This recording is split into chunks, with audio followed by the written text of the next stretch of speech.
আসসালামু আলাইকুম সুপ্রিয় দর্শক, চলে আসলাম আজকের 10ই মে রবিবারের খুবই গুরুত্বপূর্ণ ঝড় বৃষ্টি, নিম্নচাপ, কালবৈশাখী এবং ঘূর্ণিঝড়ের আবহাওয়ার নতুন আপডেট নিয়ে। বঙ্গোপসাগরে ঘনীভূত হচ্ছে লঘুচাপ। আগামী 48 ঘন্টার মধ্যেই তৈরি হতে চলেছে গভীর নিম্নচাপ। পরবর্তীতে নিম্নচাপটি শক্তি বৃদ্ধি করে রূপান্তরিত হতে পারে বিধ্বংসী ঘূর্ণিঝড়ে, যার নামকরণ করা হয়েছে ঘূর্ণিঝড় অর্ণব। আঘাত আনতে পারে খুলনা, বরিশাল, চট্টগ্রাম, ভারতের পশ্চিমবঙ্গ এবং উড়িষ্যা রাজ্যের যে কোনো উপকূলীয় অঞ্চলে। এদিকে আগামী 13ই মে বুধবারের মধ্যে আবারও দেশের উত্তরাঞ্চলে সক্রিয় হতে চলেছে নতুন বৃষ্টিবলয়। আবারও তীব্র ঝড় বৃষ্টির মুখে পড়তে চলেছে বাংলা। দেশের উত্তরাঞ্চলের কোথাও কোথাও হতে পারে আকস্মিক বন্যা পরিস্থিতি, ডুবে যেতে পারে মাঠ ঘাট, নদী নালা। ইতিমধ্যেই আবহাওয়া অধিদপ্তর থেকে জারি করা হয়েছে বিশেষ সতর্কবার্তা। আজ রাতের মধ্যেই রংপুর, রাজশাহী, ময়মনসিংহ, সিলেট, ঢাকা, খুলনা, বরিশাল, ভারতের পশ্চিমবঙ্গ, উত্তরবঙ্গ, আসাম, মেঘালয় এবং ত্রিপুরা রাজ্যের বিভিন্ন জেলাতে ধেয়ে আসছে তীব্র কালবৈশাখী ঝড় এবং অতি ভারী বৃষ্টিপাত। 10ই মে রবিবার এবং 11ই মে সোমবার জানিয়ে দিব কেমন থাকার সম্ভাবনা রয়েছে আগামী 24 থেকে 48 ঘন্টা দেশের 8 বিভাগের 64 জেলার আবহাওয়া পরিস্থিতি। কোন কোন জেলাগুলোতে হতে পারে ভয়ঙ্কর কালবৈশাখী ঝড়, কোন কোন জেলাগুলোতে হতে পারে অতি ভারী বর্ষণ, জানিয়ে দিব এই ভিডিওটির মাধ্যমে। তাই প্রিয় দর্শক, আপনি দেশের কোন জেলা থেকে আবহাওয়ার খবরটি দেখছেন এবং আপনার জেলায় এই মুহূর্তে আবহাওয়ার কেমন অবস্থা রয়েছে কমেন্ট করে জানিয়ে দিন। প্রতিদিনের আবহাওয়ার নিত্য নতুন আপডেট খবর পেতে চ্যানেলটি সাবস্ক্রাইব করে বেল আইকন অন করে রাখুন। প্রিয় দর্শক, চলে আসলাম আবহাওয়ার পূর্বাভাস ইউরোপিয়ান মেঘমালা স্যাটেলাইট চিত্রে। এখান থেকে দেখতে পাচ্ছি ইতিমধ্যেই বঙ্গোপসাগরে ঘনীভূত হতে শুরু করেছে গভীর নিম্নচাপ এবং এটি কিন্তু আগামী 48 ঘন্টার মধ্যেই পরিপূর্ণ নিম্নচাপে রূপান্তরিত হতে পারে এবং এই নিম্নচাপ থেকেই কিন্তু পরবর্তীতে ঘূর্ণিঝড়ে রূপান্তরিত হওয়ার সম্ভাবনা রয়েছে। প্রিয় দর্শক, চলে আসলাম আবহাওয়ার পূর্বাভাস মেঘমালা স্যাটেলাইট চিত্রে। এখান থেকে দেখতে পাচ্ছি আগামী 14ই মে বৃহস্পতিবারের মধ্যেই দেশের উত্তরবঙ্গে আবারও সক্রিয় হতে চলেছে গভীর বৃষ্টিবাহী মেঘমালা এবং এই বৃষ্টিবলয়টির প্রভাবে আমরা দেখতে পাবো রংপুর, রাজশাহী, ময়মনসিংহ, সিলেট, ঢাকা বিভাগের কোথাও কোথাও ভারী থেকে অতি ভারী বর্ষণ হতে পারে এবং এই বৃষ্টিবলয়ের প্রভাবে রংপুর, এদিকে ময়মনসিংহ, সিলেট এবং চট্টগ্রাম বিভাগের কোথাও কোথাও দেখা দিতে পারে আকস্মিক বন্যা পরিস্থিতি। এবং প্রিয় দর্শক, এই বৃষ্টিবলয়টি কিন্তু বাংলার আকাশে আবারও 7 থেকে 8 দিন পর্যন্ত সক্রিয় থাকতে পারে, যার প্রভাবে আবারও সারা দেশের কোথাও কোথাও বিক্ষিপ্ত পরিসরে তীব্র কালবৈশাখী ঝড় এবং অতি ভারী বৃষ্টির মুখে পড়তে চলেছে। এছাড়াও কিন্তু প্রিয় দর্শক, আমরা দেখতে পাচ্ছি এই মুহূর্তে বাংলার আবহাওয়া পরিষ্কার রয়েছে, তবে আজ রাতের মধ্যেই দেখতে পাবো ভারতের পশ্চিমবঙ্গের অঞ্চলগুলোতে তৈরি হতে পারে কালবৈশাখী মেঘমালা, যেটি আজ রাতের মধ্যেই আবারও বাংলার উপর দিয়ে অতিক্রম করতে পারে, যার প্রভাবে আজ রাতের মধ্যে আবারও এদিকে রাজশাহী, খুলনা, ঢাকা, রংপুর বিভাগের কোথাও কোথাও ভারী থেকে অতি ভারী বর্ষণ হতে পারে।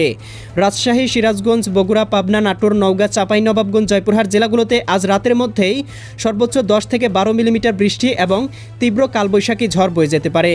এছাড়াও কিন্তু দেখতে পাবো মেহেরপুর, এদিকে রয়েছে শিবালয়া, শৈলকুপা, ফরিদপুর, এদিকে রয়েছে বালিয়াকান্দি, এদিকে ভারতের আজিমগঞ্জ, এদিকে দমকল, এই অঞ্চলগুলোতেও হালকা থেকে মাঝারি ধরনের বৃষ্টিপাত হতে পারে এবং রাতের মধ্যে দেখতে পাবো বৃষ্টিবলয়ের প্রভাবে এদিকে ঢাকা, দোহার, ফরিদপুর, এদিকে দেখতে পাচ্ছি এদিকে রয়েছে বালিয়াকান্দি, শিবচর, মাকসুদপুর, মাদারীপুর, গোপীনাথপুর, টুঙ্গিপাড়া অঞ্চলগুলোতেও হালকা পরিসরে বৃষ্টি হতে পারে।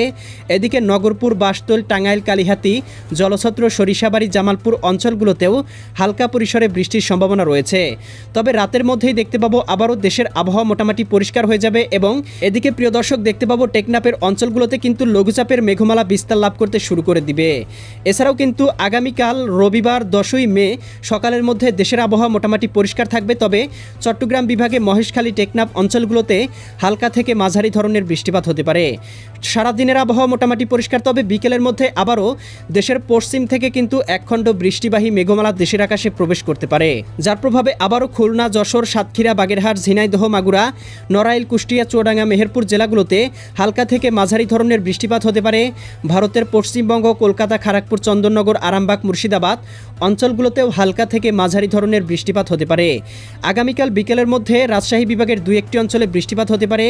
এদিকে দেখতে পাবো পঞ্চবিবি, আক্কেলপুর, আদমদিঘি, বগুড়া, শিবগঞ্জ, পেতনিতলা, এদিকে গোমাস্তুপুর, নবাবগঞ্জ, মোহরপুর অঞ্চলগুলোতে 4 থেকে 5 মিলিমিটার বৃষ্টি হতে পারে।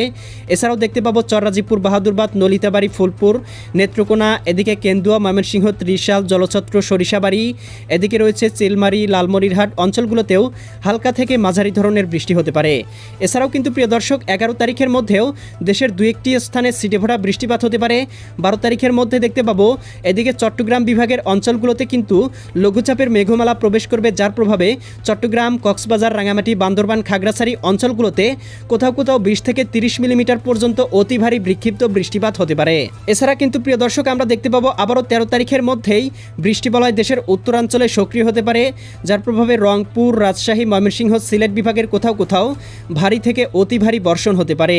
এর প্রভাবে কিন্তু আমরা দেখতে পাবো এই অঞ্চলগুলোতে আবারও জলাবদ্ধতা সৃষ্টি করতে পারে, বিশেষ করে সিলেট, সুনামগঞ্জ, হবিগঞ্জ, মৌলভীবাজার, ময়মনসিংহ, জামালপুর, শেরপুর, নেত্রকোনা, রংপুর, গাইবান্ধা, কুড়িগ্রাম, নীলফামারী, লালমনিরহাট, দিনাজপুর, ঠাকুরগাঁও, পঞ্চগড় জেলাগুলোতে সর্বোচ্চ 50 থেকে 60 মিলিমিটার পর্যন্ত বৃষ্টি হতে পারে, যার প্রভাবে জলাবদ্ধতা সৃষ্টি করে ডুবে যেতে পারে মাঠঘাট এবং দেখা দিতে পারে আকস্মিক বন্যা পরিস্থিতি। এবং এই বৃষ্টিবলয়টি কিন্তু আগামী এক সপ্তাহ পর্যন্ত বাংলার আকাশে অবস্থান করতে পারে, যার প্রভাবে সারা দেশে বিক্ষিপ্ত পরিসরে বৃষ্টি এবং বজ্রসহ বৃষ্টিপাত হতে পারে।